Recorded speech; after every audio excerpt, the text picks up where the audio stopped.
The wind is screaming at 100 miles per hour. Snow is flying horizontally. You huddle tighter. You close your eyes. You just wait for it to pass. Some chicks get separated from the group during these storms. They wander off disoriented, calling out for help. They don't make it back because separation equals death. That's the rule. If you're alone out here, you're dead. The cold will kill you. The wind will kill you. The predators will definitely kill you. Oh, yeah, the predators. Giant petrels are circling overhead, looking for weak or isolated chicks. These things are massive, ugly birds that will absolutely rip you apart if they get the chance. And skuas, smaller but meaner. They're like the mobsters of Antarctica, always looking for an easy target. You see them watching. You see them swoop down and grab chicks that wander too far from the huddle. You learn very quickly, stay with the group, never separate, never wander. Your entire survival depends on being part of the huddle, rotating positions, keeping warm, and not getting picked off by predators.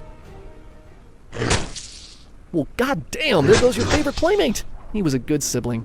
This is your childhood, standing, huddling, trying not to die, and you haven't even gotten to the actual death march yet. All right, so you're about 5 months old now, and you've made it this far. You're bigger, stronger, and you've got your waterproof feathers, which means it's time. Time for your death march. 70 miles to the ocean, on foot. Well, on flippers, whatever. Your parents aren't carrying you. There's no penguin Uber. You're walking the whole way with thousands of other juvenile penguins who are all just as inexperienced and terrified as you are.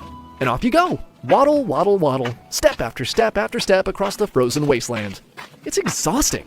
Your legs are burning. You're out of breath. And you've been walking for hours. And the scenery hasn't changed at all. It's just ice. Flat ice in every direction forever.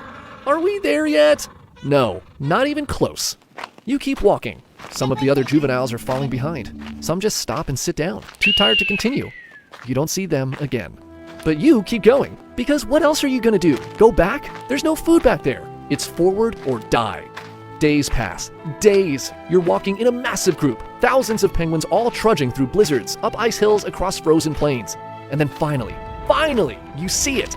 Water. The ocean. It's right there. You've made it! Holy shit, you actually made it! You waddle up to the edge of the ice shelf, exhausted, starving, ready to dive in and eat actual food for the first time in your life. And then, you see the shadow beneath the surface. Leopard seal. Oh, hell no! These things are nightmare fuel! 12 feet long, 1,000 pounds of pure muscle and teeth, and they're lurking right at the ice edge, waiting for dumb penguins like you to jump in. But you're so hungry. You haven't eaten real food. You need to get in the water. So you do what every penguin does. You wait for someone else to go first. Some brave, or stupid, penguin jumps in. Everyone watches. If they get eaten, you wait longer. If they survive, it's safe enough. They survive! You jump in. The water is freezing, but also kind of amazing. You can actually swim. You can catch fish. Real fish, not regurgitated. You're eating fresh food for the first time in your entire life. It's incredible. Until you remember you have to walk 70 miles back. All right, so fast forward a few years. You're an adult now. You've survived childhood. You've made the death march multiple times, and you're basically a professional at this point. And now it's mating season. Time to find a partner. And you know how penguins do this? They sing. You stand in a crowd of thousands of identical penguins and just start belting out your song until someone responds. It's actually kind of romantic in a weird, frozen hellscape sort of way. Like, hey, I like your voice. Want to starve together for 4 months? You find your match, you do your little penguin dance, you're in love, or whatever the penguin equivalent is, and together you make the walk, 70 miles inland, both of you, to do this whole nightmare cycle again. Your partner lays the egg, and then comes the most stressful moment of your entire life, the egg transfer. She has to carefully pass the egg from her feet to your feet, and if it touches the ice for even a few seconds, it freezes solid. Game over. Dead egg. You're both moving in slow motion, being as careful as possible, and you got it! The egg is safely on your feet. She waddles off to the ocean, and now it's your turn. Your turn to stand here for 4 goddamn months without eating, just like your dad did, just like every male emperor penguin has done. The wind howls, the temperature drops. You're standing there protecting this egg, slowly starving. But you do it. You actually do it. Your partner comes back, the chick hatches, and you successfully raised a baby penguin in literal hell. Good job! Now do it again next year.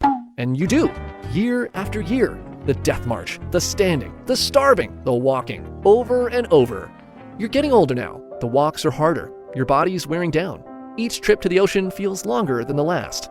But you keep going, because that's what emperor penguins do. Another breeding season comes and goes. You and your partner raised another chick. You did your 4 months of standing, and now it's finally time to head back to the ocean. You need food, desperately. You make the walk 70 miles. Your flippers are aching. You're exhausted, but you push through. And finally, after days of walking, you see it. The ocean, beautiful, cold, full of fish. You waddle to the ice edge, and without hesitation, you dive in. Oh my God, the relief, the water, the food. You're swimming, catching fish, actually eating. It feels incredible after months of starvation.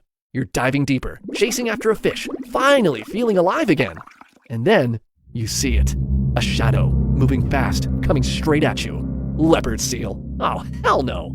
You turn and bolt toward the ice edge. You're swimming as fast as you can. Your flippers pumping, your heart racing. The surface is right there. Safety is right there. But the leopard seal is faster. You feel the impact, the teeth, the pull. You don't make it back to the ice. And that's it. That's how it ends for a lot of emperor penguins. You survived Antarctica, but the leopard seals, they were always there, waiting. Life as an emperor penguin is brutal from start to finish, but hey, at least you got some fish before the end. Now, if you'll excuse me, I've got another animal whose life is somehow even worse. Check out the video and see for yourself.